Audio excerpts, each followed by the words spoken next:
ঢাকা শহরে এসে আমি মনে করি এক ভয়ঙ্কর সাইকোপ্যাথ মিলিটেন্ট সমাদার সে পরিণত হয়েছে। এখন রাতের বেলা সে কেন জানাজা দিত, সে কেন ডাক্তারের কাছে যেত না, সে একজন ডাক্তারকে নাকি এখানে নিয়ে গিয়েছিল একবার, ওই ডাক্তারকে আমরা তাকে ডেকেছি আজকে, তার সাথে কথা বলবো ওইখানে সে ডাক্তারকে নিচে কী করেছে। তো শোনে, আমরা তাকে তো রিমান্ডে এনেছি, রিমান্ডে তার সাথে আমরা কথা বলছি।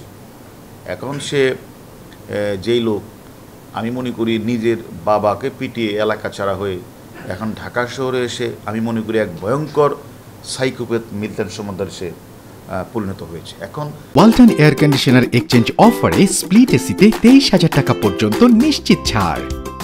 তার সম্পর্কে আপনারা যে তথ্য শুনেছেন আমরা সেগুলো জিজ্ঞাসাবাদ করছি। আমাদের কাছে যেটা মনে হয়েছে আমরা তার বিভিন্ন বিষয়গুলি জানতে চাইব, তার উত্থানটা কিভাবে হলো এবং সে যে তথাকথিত মানবতার ফেরিয়ালা সে কীভাবে হলেন এবং তার অর্থের উৎসটা কোথা থেকে আসে, হ্যাঁ, এইগুলি আমরা একটু, আর কীভাবে সে মানে দরিদ্র মানুষকে সংগ্রহ করতো, হ্যাঁ, এবং সে তাদেরকে টর্চার এনে কেন পিটাতো এবং রাতের বেলা সে কেন জানাজা দিত, অথবা সে নিজেই মানে মানে মানে মানে সার্টিফিকেটগুলি সিল সাপোর্ট দিয়ে নিজেই বানাতো, এগুলি আমরা তার কাছে জিজ্ঞাসাবাদ করছি। আমরা কালকে আপনাদেরকে আমরা সেগুলি জানাবো। এবং সোশ্যাল নেটওয়ার্কে ব্যবহার করে সে অর্থ উপার্জন করতেন, এটার প্রক্রিয়াটি এবং তাকে কারা তাকে সহায়তা করতো যে সোশ্যাল নেটওয়ার্কে ভিডিওগুলি বানিয়ে দিত এবং এই কাজগুলি কারা করতো তাদেরও আমরা জিজ্ঞাসাবাদ করব।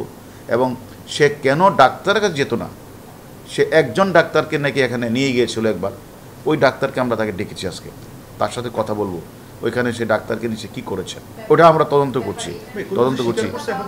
অপারেশন থিয়েটারে সে কী করতেন, অপারেশন থিয়েটারটা তার কী, এগুলো আমরা আপনাদের জানাবো পরে। ওটা আমরা তদন্ত করছি। ব্যাঙ্ক অ্যাকাউন্ট তার আছে 3-4টা আছে, টাকাগুলি কারা পাঠাচ্ছেন, টাকাগুলি তুলে সে কী করতেন, আমরা সবগুলো তদন্ত করে আপনাকে জানাবো।